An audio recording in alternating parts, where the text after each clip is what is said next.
Liquor కుంభకోణంలో రాజకేశి రెడ్డే కారణము. అతను తప్పించి నాకేం సంబంధం లేదన్నారు. అదే సందర్భంలో కుంభకోణం జరిగిందా లేదా అని ఈడీ ప్రశ్నిస్తే కుంభకోణం అది సిట్టే చెప్పింది కదా, నేను చెప్పేదేంటి అన్నటువంటిది చెప్పారు.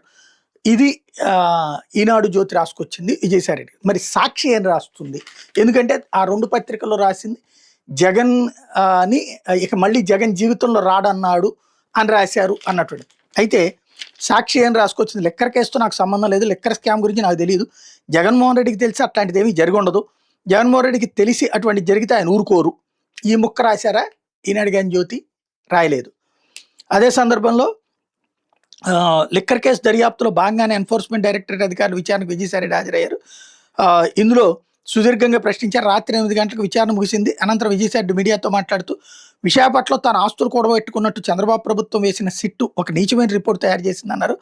అందులో పేర్కొన్న ఆస్తులని తనవే అని చంద్రబాబు సిట్ చీఫ్ నిరూపిస్తే తను శాశ్వతంగా రాజకీయాల్లో తప్పుకుంటానని ఛాలెంజ్ చేశారు. అసలు ఆ వార్త ఈనాడు కానీ జ్యోతి కానీ రాయలే.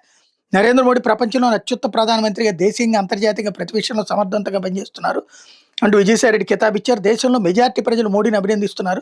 ఏపీలో కూటమి ప్రభుత్వం అద్దాన్నంగా ఉంది, పక్షపాత ధోరణి, కుల వివక్ష, అసమర్థతతో ప్రజల్లో అసంతృప్తి పెరిగిపోతుందంటూ ఆయన ప్రశ్నకి సమాధానం చెప్పారు. బట్ అవి రాశారా? అవి ఏమి రాయలేదు.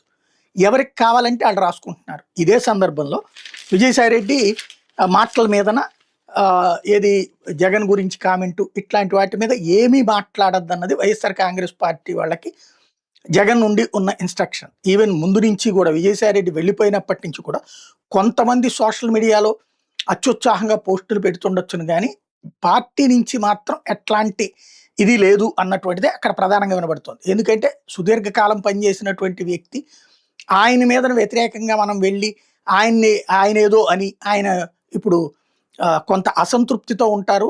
ఆ టైంలో ఆయన ఎక్కువగా భయపడుతున్నారు. ఆ భయపడేటటువంటి మనిషి ఆ కోపంలో ఏదో మాట్లాడితే దాన్ని మనం అతిగా తీసుకోవద్దు అంటూ జగన్మోహన్ రెడ్డి సోషల్ మీడియాకి కూడా తమ మీడియాకి కూడా చెప్పడం వల్లే సాక్షి కానీ వీళ్ళు ఎక్కువ టచ్ చేయలేదు. కాకపోతే ఎవరో ఒకళ్ళిద్దరు స్పందించేదానికి విజయసాయిరెడ్డి స్పందిస్తున్నారన్నటువంటి పాయింటే ఇప్పుడు ప్రధానంగా వినబడుతుంది. రెండోది, ఎవరు ఏమీ తనని మాట్లాడకూడదు అన్నటువంటి ధోరణి ఇక్కడ అసలు సమస్యకు కారణమవుతుంది. సాక్షి వార్త చూస్తే అది అర్థమవుతుంది.